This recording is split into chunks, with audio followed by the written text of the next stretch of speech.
नमस्कार दोस्तों। तो आज के इस वीडियो में हम बात करेंगे आपके काउंसलिंग की कि काउंसलिंग के लिए महत्वपूर्ण डॉक्यूमेंट्स कौन कौन से ले जाने हैं।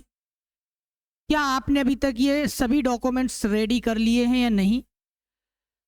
आपका जो रिजल्ट है वो कब आएगा, इस सब चीज़ों को लेकर हम इस वीडियो में चर्चा करेंगे। तो सबसे पहले देखते हैं रिजल्ट आपका कब आने वाला है। तो देखिए, जैसा कि नोटिफिकेशन में दिया रखा था कि कृषि विश्वविद्यालय द्वारा शैक्षणिक सत्र जुलाई 2024 से प्रारंभ हो जाएगा, यानी जुलाई से ये सत्र प्रारंभ हो जाएगा, ठीक है। और 30-8 अगस्त तक प्रवेश कंप्लीट कर लिए जाएंगे, यानी सत्र आपका जुलाई से स्टार्ट हो रहा, तो डेफिनेटली आपके जून के लास्ट तक इसका रिजल्ट आ जाएगा और जुलाई में आपकी काउंसलिंग स्टार्ट हो जाएगी। तो बिल्कुल निश्चिंत रहिए, इस बार सब कुछ आपका जल्दी होने वाला है। तो आई होप कि इससे आपको समझ में आ गया होगा कि अभी आपके जून के लास्ट वीक तक, यानी लास्ट डेट तक, लास्ट जून तक आपका रिजल्ट आ जाएगा और जुलाई में आपकी काउंसलिंग स्टार्ट हो जाएगी, क्योंकि इन लोगों ने इस बार टारगेट रखा है जुलाई से ही सत्र प्रारंभ करने का 2024 का। ये साफ साफ उन्होंने रूल बुक में मेंशन किया था।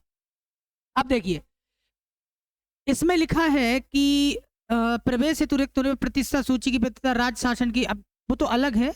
अब आगे बढ़ते हैं। सबसे पहले बात करते हैं कि हम डॉक्यूमेंट्स कौन कौन से चाहिए, ठीक है। अब इसके बाद बहुत इंपॉर्टेंट चीज मैं डिस्कस करूंगा कि क्या अदर स्टेट वाले स्टूडेंट्स कैसे इसमें एमपीपीएटी में एडमिशन ले सकते हैं, इसके बारे में भी डिस्कस करेंगे। कैसे अदर स्टेट वालों ने यदि एग्जाम दिया है तो किस बिहाफ पर वो लोग मध्य प्रदेश के विश्वविद्यालयों में एडमिशन ले सकते हैं। इसमें सबसे पहले मैं बात करूंगा कि भाई इसमें आपको डॉक्यूमेंट्स कौन कौन से चाहिए। तो देखिए, पिछले साल क्या हुआ था, आपका ऑनलाइन जो काउंसलिंग हुई थी, हर बार काउंसलिंग के 6 चरण होते, कितने चरण होते सब कुछ हम देखेंगे।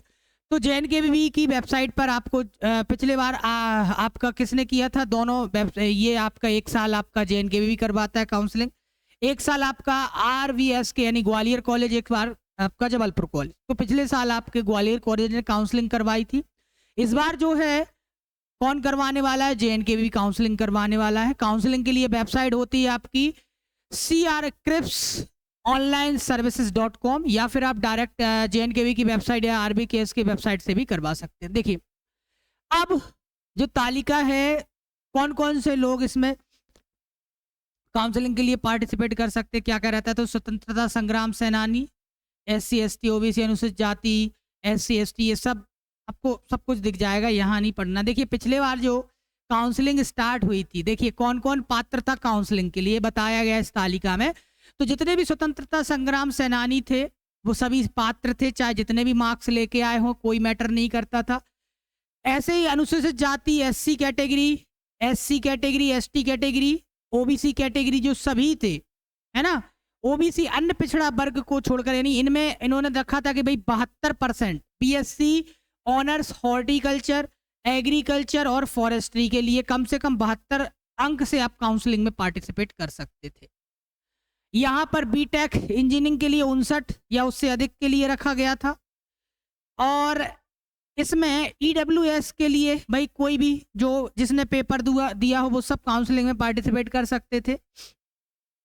अनरिजर्व कैटेगरी के लिए 72 या 59 ये मार्क्स रखे गए थे OBC और अनरिजर्व के लिए। बाकी EWS यानी जो भी बच्चा यदि आपने पेपर दिया है वो काउंसलिंग में पार्टिसिपेट कर सकता था।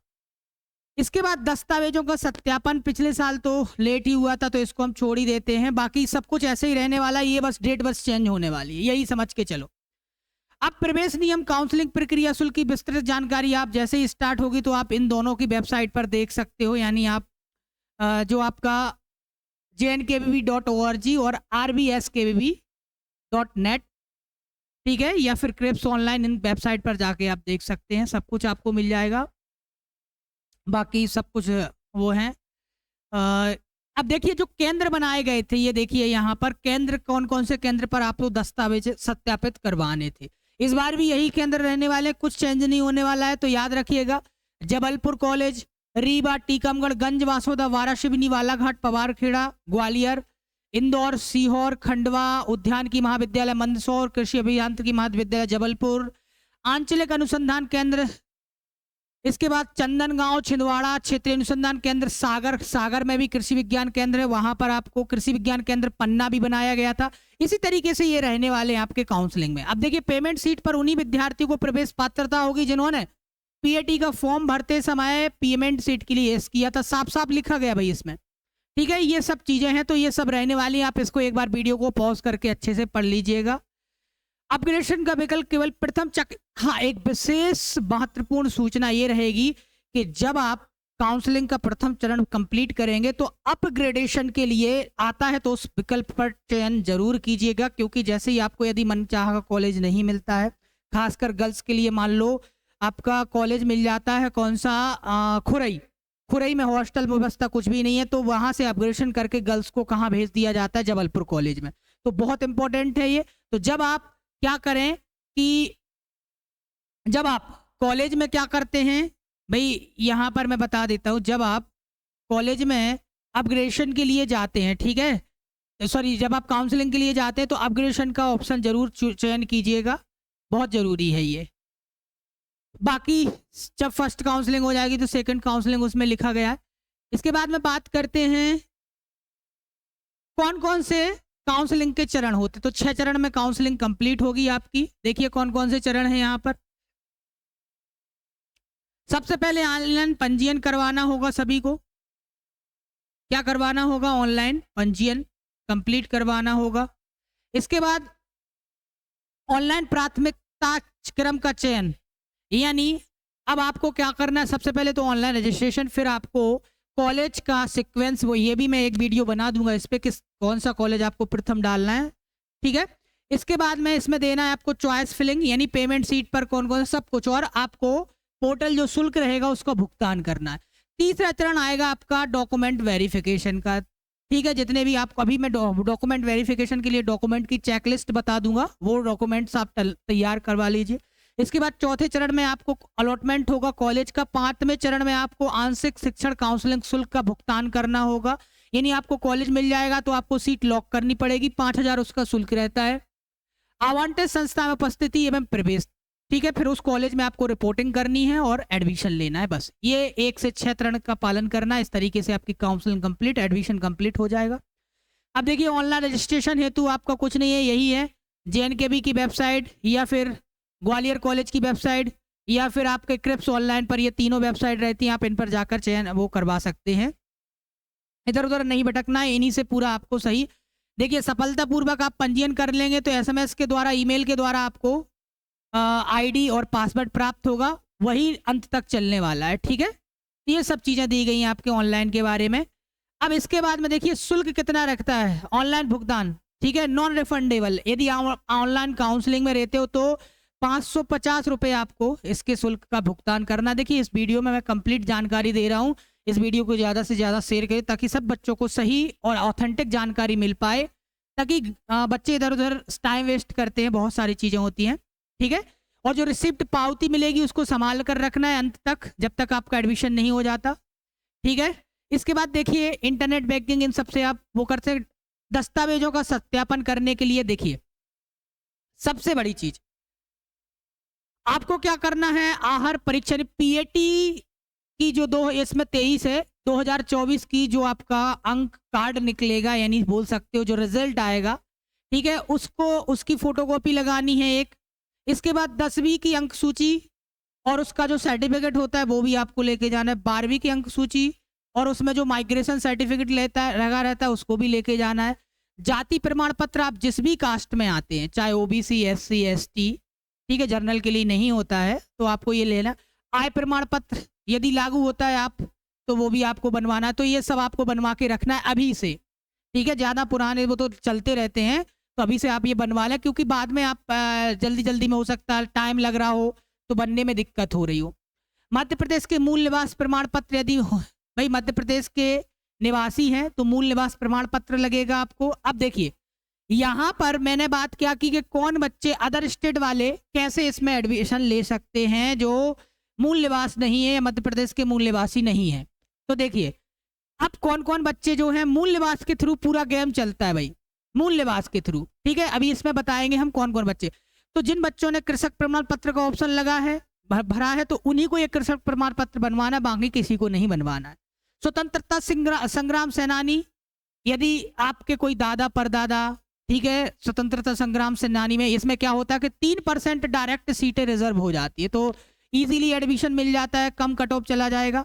यदि आपने गैप किया है 12वीं के बाद, ठीक है, 12th के बाद, या फिर कोई 10वीं कर ली, फिर आपने 10वीं के बाद 11वीं के एडमिशन लेने के 1-2 साल का, तो गैप प्रमाण पत्र आपको बनवाना है। गैप प्रमाण पत्र कहीं से भी बन जाएगा आपका, ठीक है, कोई इशू नहीं है, इतना कोई बड़ा नहीं रहता है।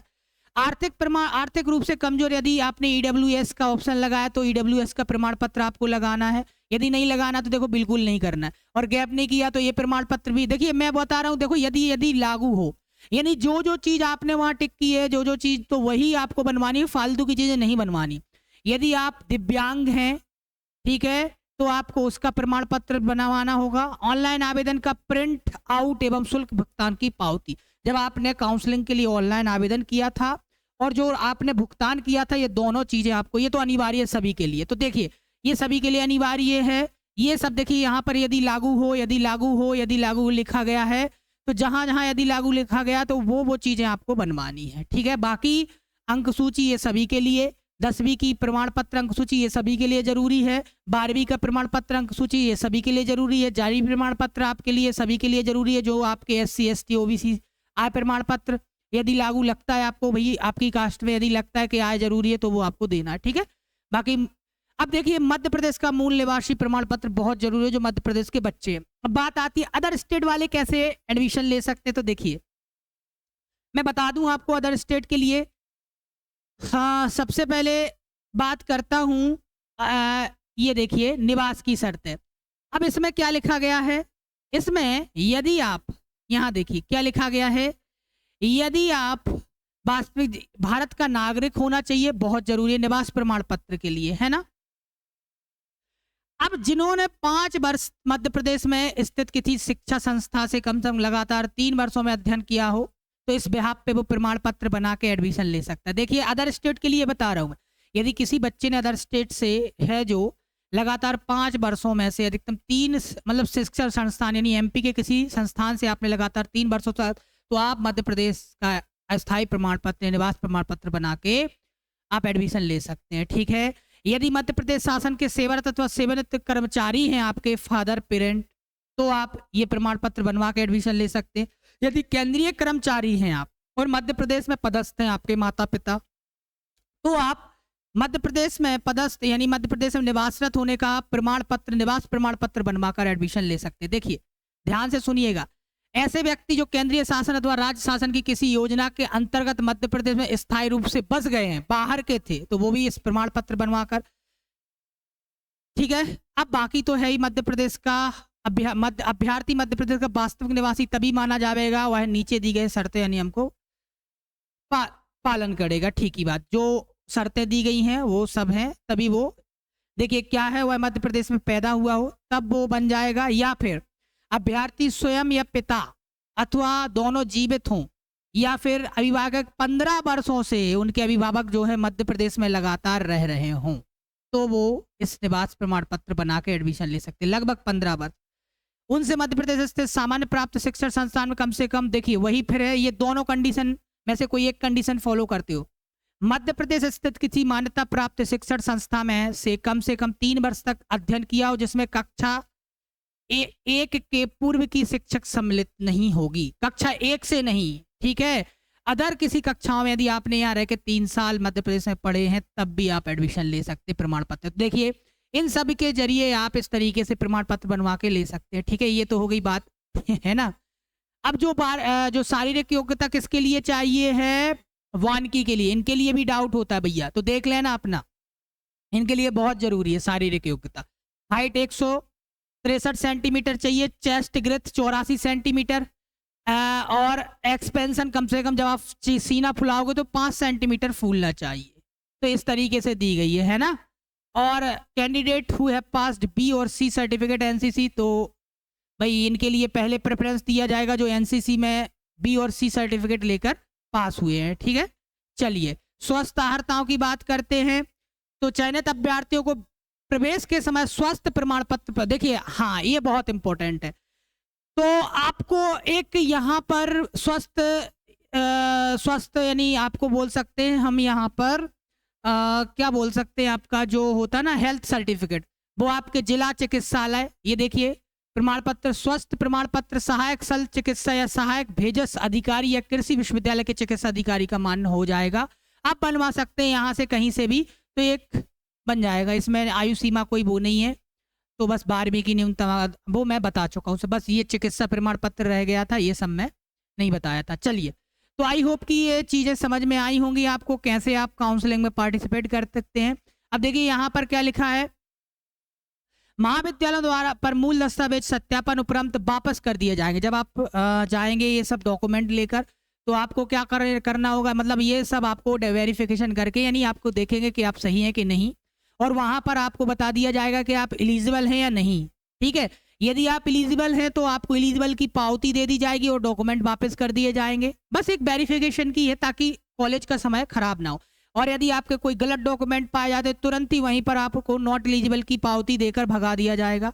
अब आप वहीं से आपका सब कुछ रिजेक्ट है, काम खत्म है, बस घर पे जाओ, आराम करो, राम का नाम लो।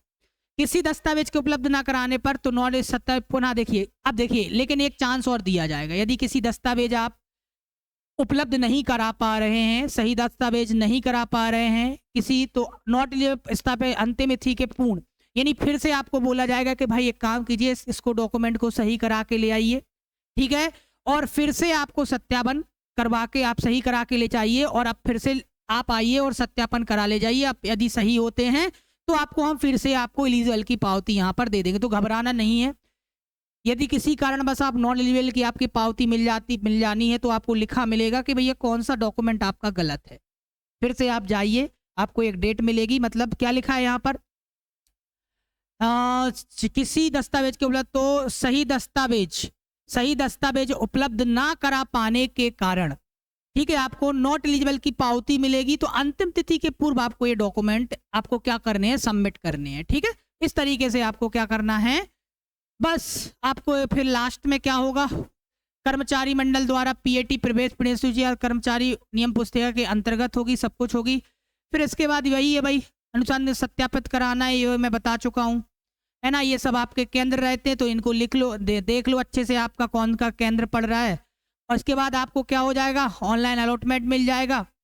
फिर आप अपग्रेडेशन कर सकते हैं, ऑनलाइन पेमेंट काउंसलिंग कर सकते हैं पेमेंट सीट के लिए, और बस फिर आपको रिपोर्टिंग टाइम दे दिया जाएगा। बाकी सब आपको मैसेज के द्वारा, उन सब के द्वारा भेज दिया जाएगा। और फिर आपको अपने मूल प्रमाण पत्र, आवश्यक जो भी शुल्क निर्धारित है, वो शुल्क के साथ कॉलेज प्रबंधन के पास जाना होगा, सब कुछ डॉक्यूमेंट, सब कुछ। और इसके बाद आपको मूल दस्तावेज जमा कर लिए जाएंगे, और वापस में जब आपका एडमिशन हो जाएगा, शुल्क जमा हो जाएगी, उसके बाद आपको बस एक छाया प्रति इनकी सबकी करवा के ले जानी है। इसके बाद वो आपको जो आपकी फोटोकॉपी रहेगी वो रख लिया जाएगा, और बाकी का आपको वापस कर दिया जाएगा। तो भाई ये थी आपकी पूरी की पूरी जानकारी। ठीक है, अब कोई डाउट रहता है तो आप कमेंट बॉक्स में पूछ सकते हैं, या फिर नीचे जो नंबर दिया गया है व्हाट्सएप ग्रुप ज्वाइन कर सकते हैं, उसमें भी कंप्लीट जान के, या फिर टेलीग्राम ग्रुप ज्वाइन कर सकते हैं, या फिर पर्सनली मुझे आप व्हाट्सएप मैसेज कर सकते हैं। कॉल मत करिएगा, व्हाट्सएप मैसेज छोड़ दीजिएगा, तो मैं आपके जो भी आपका डाउट है उसका आंसर जरूर दे दूंगा।